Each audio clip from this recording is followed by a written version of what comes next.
What's so funny? Me. And what I had to do to get here at this time. Yeah? Yeah. Well, you're here. Well done. Thanks. Wondering how my hair looks. Not even looking. I think there's probably some interesting boosts to it right now. Yeah. Yeah. I remember This is those. the brother confirming it for me. Thanks. I remember those days. Hair. Yeah. Looks kind of dark in that room. Is it already dark up there? Oh yeah. Yeah. Well, Sorry. no. I mean, no. The sky is still. So it is. What is it? About 4:15 or so p.m. in end of December, upstate New York, and the sky. It was a blue. It was a blue sky today, and it's still a little bit. It's still a little bit light. But not enough. Like if I didn't have my little light on my head, it would be dark in here. Oh, Yeah. yeah. It's actually one of those rare days in Florida where it's gray sky and rainy for much of the day. We don't usually get that. Yeah. I I have as you know over the years when it comes to weather, not that we want to just like start just talking about the weather like that, but there's something here because I was talking to a few weeks ago. I had some family in town. My Yes, brother-in-law. you did. Yeah, yeah. Um, and we were talking about this about folks who struggle with winter generally, but with like shorter days and cold weather and not being able to go outside and all of that. And I can completely relate. I mean, that was 100% me, and I can still touch aspects of it, when it gets into late February and that sort of thing, or really Yep. anytime. But man, what a difference it is existing in a world where you don't feel like everything has to be to I don't feel like everything has to be to my preference in order to be happy, in order to just, It's rather a big statement right there. I mean, but that's generally the way we operate is like we basically spend our time adjusting our life and the stuff around us to our preferences. Um, and so, man, was I affected by the weather for a long time. And it's not just like I don't like that life hands you lemons so you make lemonade sort of thing. Mom didn't bring us up to believe in that. Yeah, it's not real. I don't know that that's like and like kind of that just think positive sort of. I mean, that's not what I'm talking about. I'm talking about just genuinely operating from a sense of happiness within. I mean, it's not 100%. It's not perfect all the time, but recognizing you go through a certain amount of time on this planet as a human, trying to arrange everything, to your preference, thinking that's going to make you happy. You realize that it doesn't, and so it's not the fact that on a gray, rainy day, I can truly appreciate the fact that I have no internal pressure to go outside. It's the weather is encouraging me to stay inside with a cup of tea. And like if like here in the wintertime when it's cold, it's like, all right, let me see. Like these days I okay, how do you want to challenge me today? All right, you know what? Oh God, don't ask that question. Ah, No, no. no. I like it. I like Yeah, it. you're at that point on the path. Well, because I'm up for it. I'm up for it. I'm like, all right, I'm going to put on these clothes. I'm going to bundle up. I'm going to go outside and I'm going to see what it feels like outside, what it feels like to be cold and go outside anyway, even though it's cold. It's a lot like what we were talking about last time, where it's like, okay, which part of me am I listening to? And it So doesn't mean, yeah, go ahead. no, I just remember what you're talking about, my version of that being an expat, a lot of my version of this as an already steeped in meditation, well-practiced meditator and not being able to control my environment whatsoever. And like having to adjust to, like, in a professional setting, when asking the Chinese administration for a piece of technology for the classroom, them saying yes because it's the cultural practice, because they don't want to upset the energy in the group, they want to keep the group harmony, and then not having that technology needed for the lesson I had planned and having to, like, just go with it. And so, like, learning to just surrender levels of control over my professional life that all of us in the West are used to being able to, especially in America, just like hammer out and just be experts and professionals. Right, right. I don't mean to be saying that the school I was in wasn't professional. Heck yeah, it was. I mean, it was an elevated level. The kids were all going back to the States for Ivy Leagues, a couple of them like to the UK, but to the upper echelon schools. But it was just like stripping me of the lifestyle that you're speaking of. And then I continued to, like, challenge. I remember when I would go to Thailand, typically in between the Chinese New Year, in between the semesters during the Chinese New Year break, that was usually 3 or 4 weeks. And I remember, like, the summer after taking care of mom and helping get the brain tumor wiped off of her head and then setting her up with the natural healing modalities. And then I returned to Taiwan. I went to Thailand for a couple of weeks in the summer to get myself refreshed before the school year started in Taiwan. So I went to Thailand, and which is where I usually went, like I just said, in the Chinese New Year break. And I was riding a scooter, and it was rainy season there, and the water was up to my knees, and On the scooter? yeah, What, how did that work? it worked because it was just such simple scooters, frankly. It didn't fry the electricity, believe it or not. And it was a thing that was, it's rainy season over there. It's just like we get it in Florida, any tropical climate. So, I mean, just these are two really brief examples of, like, thank God I went there as a meditator, man. Because, like, yeah, like so there's like the bit about control. And I'll never forget too, something you said just triggered one of the things I heard when I was in India for my yoga teacher training from an Indian yogic teacher, not of my training that I was immersed in, said, and please forgive me for this, but Americans really like their comfort. And when he said that, I got it from that was my 10th year of being in that extended overseas time. And so, as an expat, and it's true, and it's what you just described. And it's part of what I think people around the world used to envy Americans for. Was for that level of comfort that we could create because of how well off we typically are, even as crazy as this is going to sound, even as well off as our homeless people are. I know that that's really radical, what I just said. Please forgive me and bear with me. There's a context within which I say that. Compared to homeless people you see begging in India, or Africa. So, yeah, that thing about comfort is completely related, I find, to control.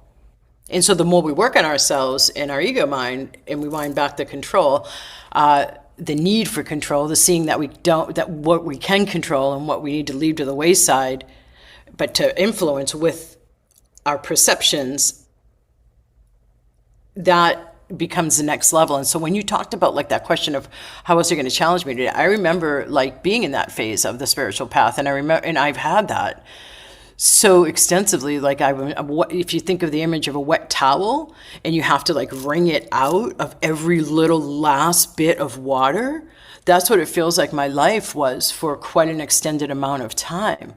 Any preference for comfort, like, I had to, like, have cojones of steel, with the ability to surrender control and ground and land in stability, and in basic sanity and in basic goodness, no matter what. Even as the world was the opposite of what my mind expected it to be with its projections and its conditioning. Because, it was tipped upside down and inside and out. You just made me think about, because not to clarify, but just to think about this, when I said, like, like being challenged. And After what I just said, yeah, I bet you do. well, no, but where I'm going is, like, in being up for the challenge. I remember when I was learning the the energization exercises of Paramahansa Yogananda, which I've mentioned to you Yeah. many times and on this before. And that you love. Yeah. And just, well, but I mean, they're just, it's so interesting how they just level the subtle levels that they explore. Like right now, Subtle levels. So in interesting. particular, willpower, but we can go there later if we want to, but actually, no, but that's related to what I was thinking about because I'm not It is. talking about so when I was learning the routine, the exercises, and we're talking about because part of what they do is help develop willpower. But it's not when we think of especially here in America, especially in the West, as you were saying, when we think of willpower, we think of the term that my teacher used was grim determination. That's Mm. not what we're talking about here.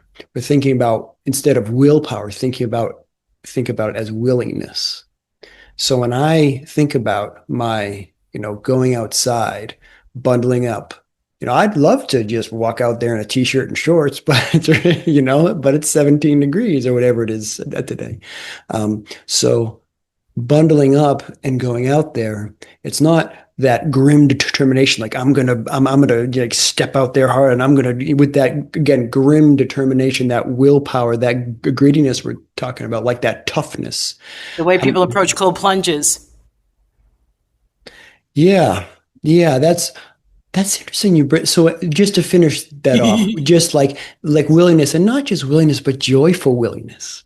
Like in that, so thinking about it, like the like joyful willingness, playing with where that comes from. I love that you're bringing up willingness. Keep going. No, I'm good, but it was funny you mentioned the cold plunges because I do a little bit of that. Like I started doing like the cold shower bit. And to do that when it's really cold outside and like, and I think about it, but it's interesting to think about going. I think I do approach the cold shower like with that grim determination now that I think about it. So now that gives me something else to play with. Like, And if you had hair, so as I just come fresh out of the shower and have not had my hair done properly because I didn't have time and I have the things I talked about, like the boofs in different places that I wouldn't want the boofs really. it looks great, love. It looks Dude, great. thanks. I needed to hear that. Thanks for giving it to me 20 minutes in. You live in a household of girls. You should know better. Yes, you are. Uh, You're camera ready. And I love that green on you, by the way. Thank you. Yeah, the holiday spirit. And if I was properly, completely dressed, I would show you what the shirt said. It's one Alan got for me, our older brother. Uh-huh. Wicked smart. It's a wicked smart. There you go. I'd show.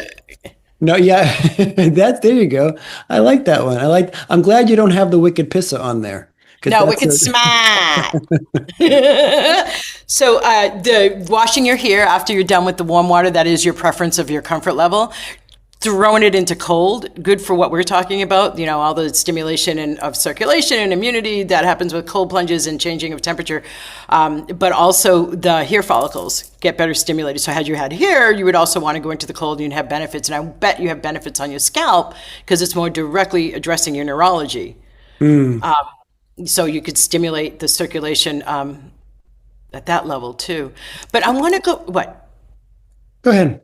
I love that you're talking about willingness, man, because it's so juicy. I see, and then my shirt, Wicked Smart, there's like a couple of different ways I want to go here. Let me just tune in for a second. All right, I wonder what you're going to make of this. I'd really love your feedback on this. So one of the things that's happened is I've had a meeting with this really lifelong seekers organization, people who've been on the path for decades and at all different levels of their progress and their evolution, but all approach from a spiritual perspective. And one of the things we were talking about is how people think when they see something written in copy on any of the socials or emails about this path, and like if you were to use the word manifestation, for example, how people think that they know what it involves, and so they close down to the word, or willpower, how they think they know, or willingness, like how they think they know this lesson or this teaching as a person who is starting the spiritual path and maybe even at an intermediate level, how when you see a term, your ego mind, the wicked smart egoic part of you that wants to be right, like almost clocks it with a check mark, like, yeah, I know about that. Because there's so much bigger, voluminous learning on this path that never ends. It's the one place where you go, where you learn, the more you learn, the more there is to learn. But one of the things that we were talking about that I have seen for years now, as spiritual awakening times have evolved in 2012 to where we are now, is people like think they know. And so I really want, that's why I'm wearing this shirt, frankly, because I really want to help remind.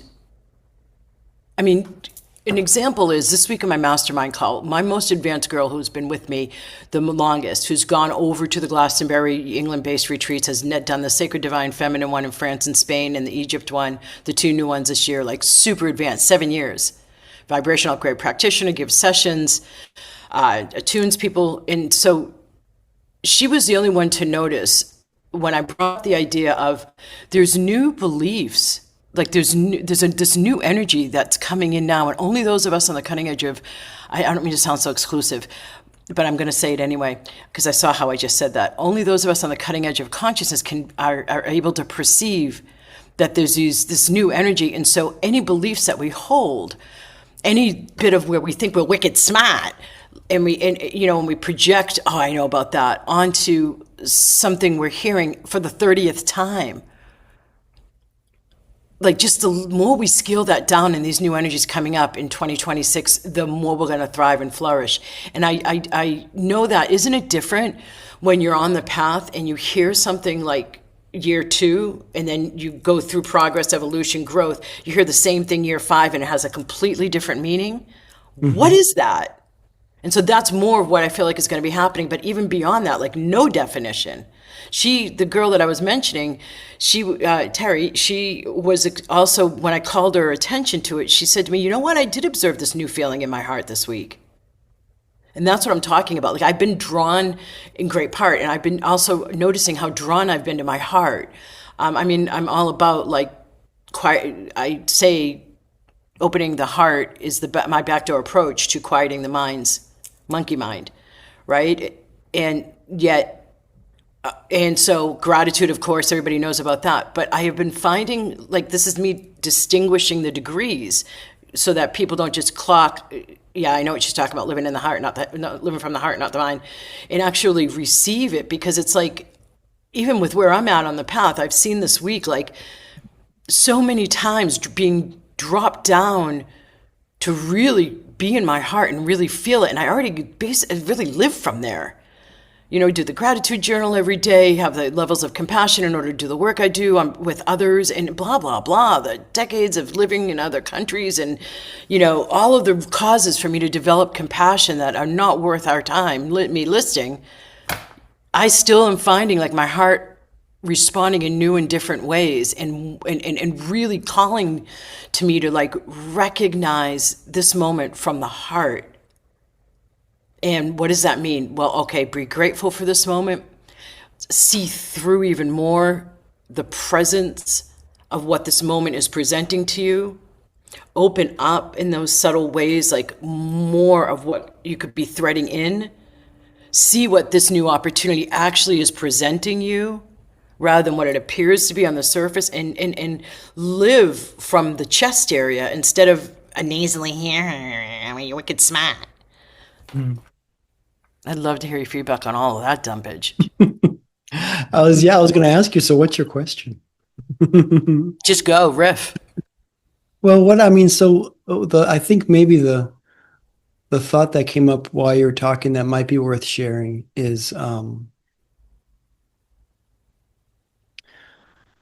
I don't know, as far as words, I was listening to another, a talk by another one of my teachers, and she was talking about how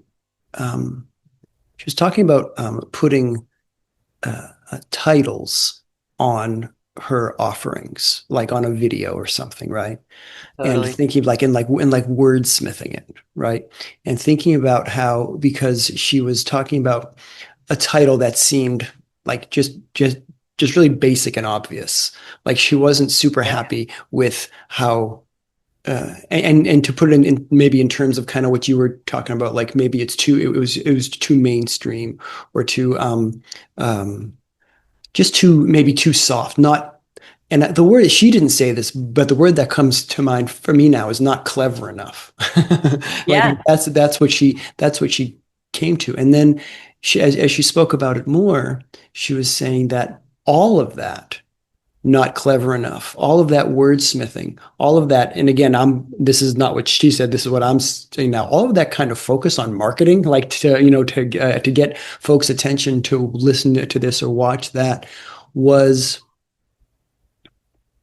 all like you were just. It was all heady. It's all up here. It was all thinking about it. Whereas where the title that and it was because the title of the talk that she was giving was in her wordsmith mind too obvious, right? But it spoke exactly to what she was saying. Yeah. It was exactly right. There was absolutely nothing wrong with it. The only place that it became wrong was up here.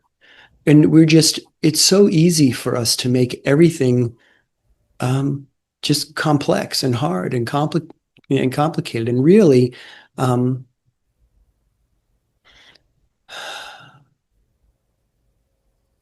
I clicked on that video and it wasn't, and it wasn't, but the reason I clicked on it was because it was her. I think about,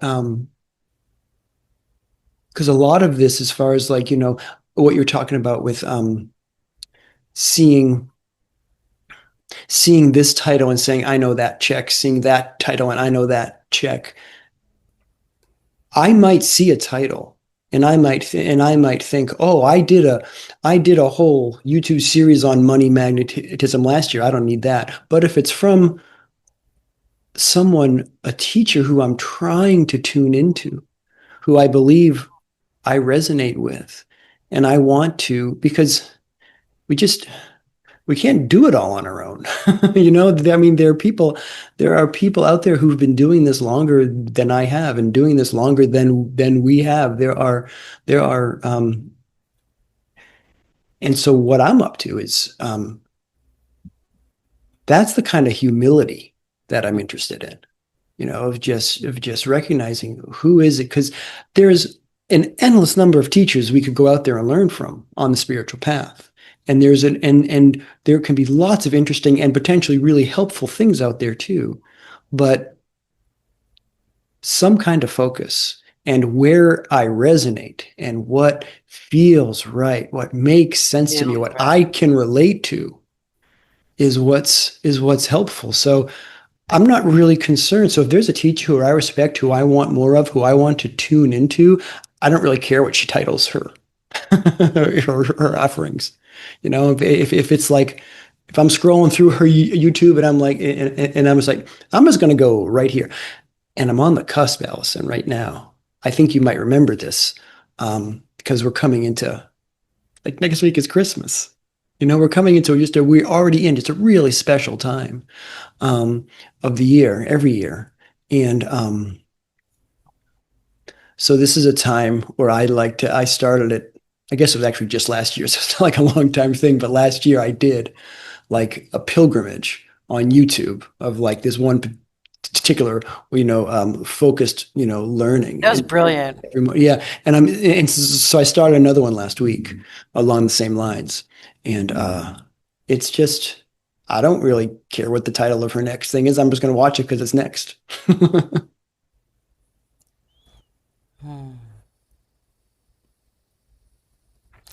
I don't know if So that helps. no, I just asked you to riff off of it, and you did.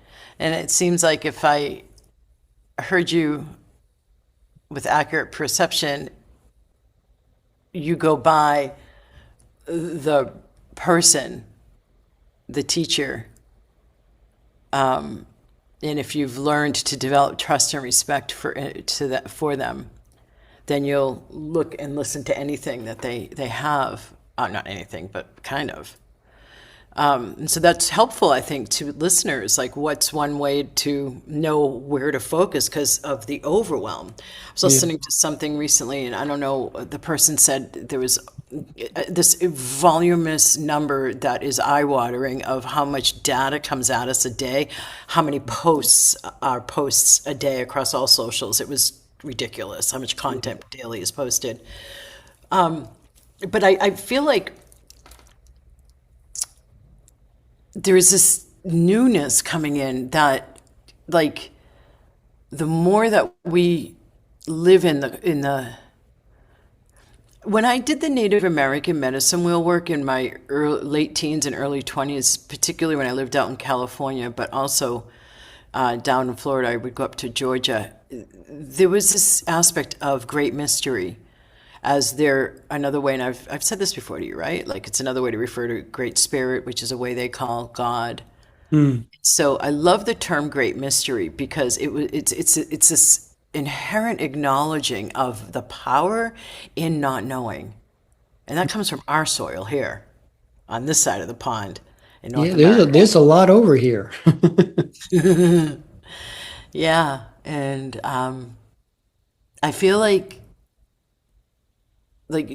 some I train vibrational upgrade practitioners to give silent sessions because that has always been my preference. Like, when I am channeling the light on for someone or on someone, I'm able to accomplish, and I shouldn't put it in air quotes, more when I'm silent because I'm out of the personality level self, and I'm able to move more energy and do more per my guidance of what, and then just sit there and solidly channel the light and flow it in a specific area. I train them too that the distance sessions are surprisingly strong, not to have the conclusion that you have to be in person to gain the more power. And after years of it, I came to understand, and I surprised myself by that being the case. And I express that surprise when I train them because what I came to understand is you're not dealing with like the social obligations of like put your cat coat here, your hat here, your shoes here, how are you today, smiling, getting checked out about the wardrobe, them checking you out, making the social politeness and niceties that comes so much from us not being centered in ourselves, but in the social interaction with other. And so the distance sessions, the remote sessions just don't have any of that. You can just get right down to the energy send. Yeah, and the thing about like a distance session, like it not being in person, if you really think about that, this is not so out there to wrap your head around. Because anybody who's ever had, I mean, I can talk about this two ways. One is, so we're coming up on Christmas, and I grew up a Jewish boy. I didn't have a relationship with Jesus until relatively You did. recently, right? Until I did, right? Until, until I do now. And so anybody who has a relationship with a divine source of any kind, whether it be Jesus or Buddha or anyone else, any of the great masters or saints, or whatever your persuasion is, whatever your inner religion is that you allow to express outwardly, there's a lot of distance theoretically, between me. I mean, as far as the physical presence, and anyone who's had. I mean, it took me. It's funny you mentioned mom earlier. Just when you were giving context for when you were going overseas, the relationship with her when she was no longer physically here on the planet was just as real, and I would offer at this point even more real, because at that point, right, once she's no longer here for me, and of course I would love to have her, I would love to hear her laugh, I would love her to hug me, I would love all of that. God bless our mother, but without her here in physical form. Now you mentioned like relating to the personality, like when you're silent, you're not relating at the personality level. Well, I'm not relating to her personality at that point. right? So anyone who has a relationship with someone who's passed in that way, that inner relationship, the idea that you can't have any sort of effect via distance. I feel like you can draw, I feel like you can draw a direct line from your relationship with, is like Totally. in this case, the example of mom and of Jesus or whomever, to, do I have to be in person or can we do that by Zoom? From the standpoint of healing, in this case, healing, exchanging energy. Um, Not exchanging, flowing. It's one yeah, directional. fair enough. Just gonna be Yeah. clear about that. Speaking of, I'm shifting here for just a second because Go for it. I can sense it. yeah, no, because I don't think I have time to talk about it fully right now, but it's worth mentioning just because we're talking about mom that I was over, I did a short seclusion, as you know, very recently. And so I was over at dad's house and, Do share. yeah, no, no. I mean, not too much, but and on seclusion, I mean, I read a lot, I write a lot, I go back through and look through old things I've written. I meditate a lot, I practice yoga. I won't go so much into it, but it's a very intentional time, um, Which you did for your birthday. which I did for my birthday. Yes, I did. And one of the things that I was reading about was just this beautiful teaching about um, seeing Divine Mother in every female person. And I won't go in Fun. any more depth than that. But that was just it was a whole talk on that from Paramhansa Yogananda.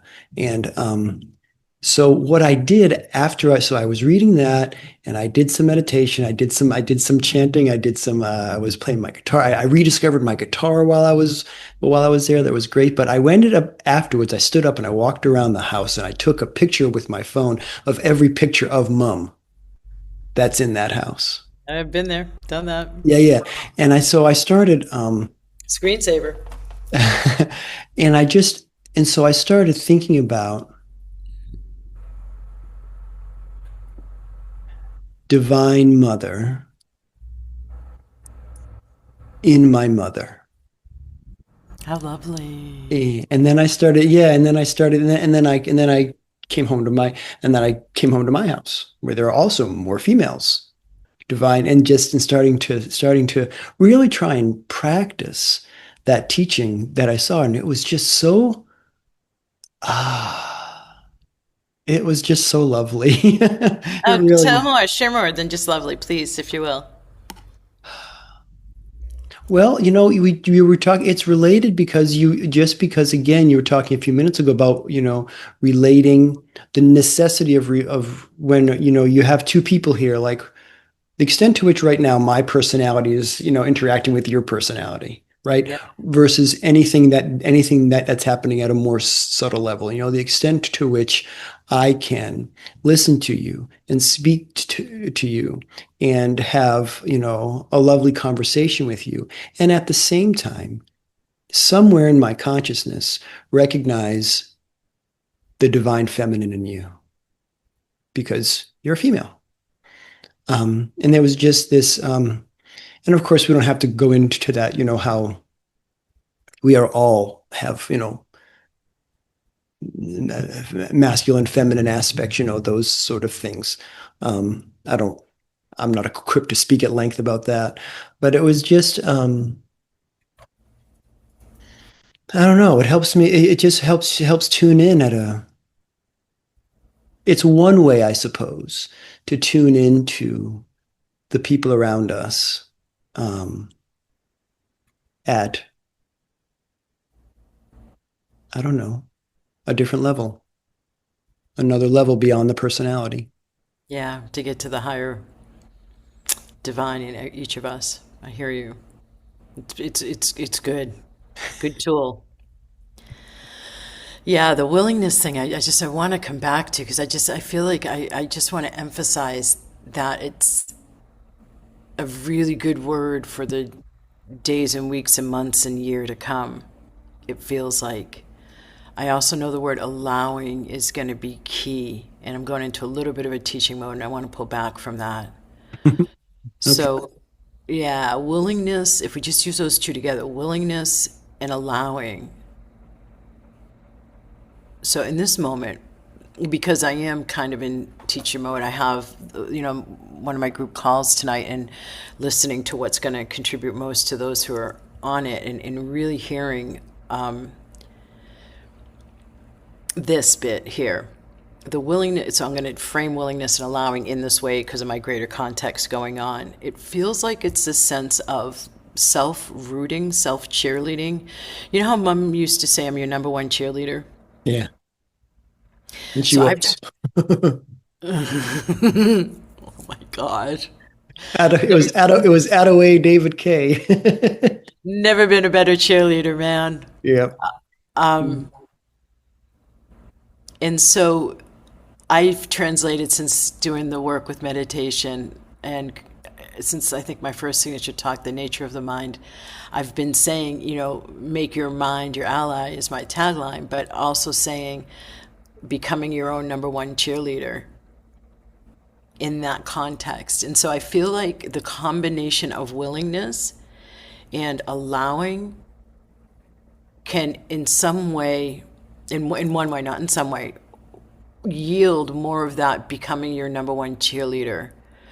Like allowing yourself to not know everything and not be wicked smart, and allowing yourself this willingness to not care how you look and not care what your ego mind judges as, I'm going to look stupid, I'm going to look great, I'm going to blah, all that noise. And instead, like the willingness to just approach life differently and newly and freshly.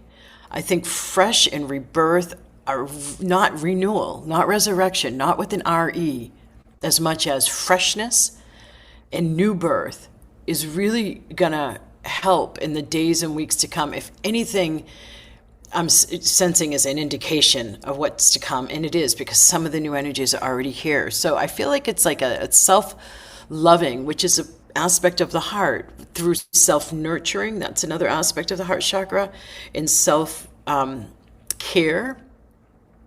Another aspect of the heart chakras, and then receptivity. All of those are of the heart chakra, right? Self-confidence, self-esteem, third chakra.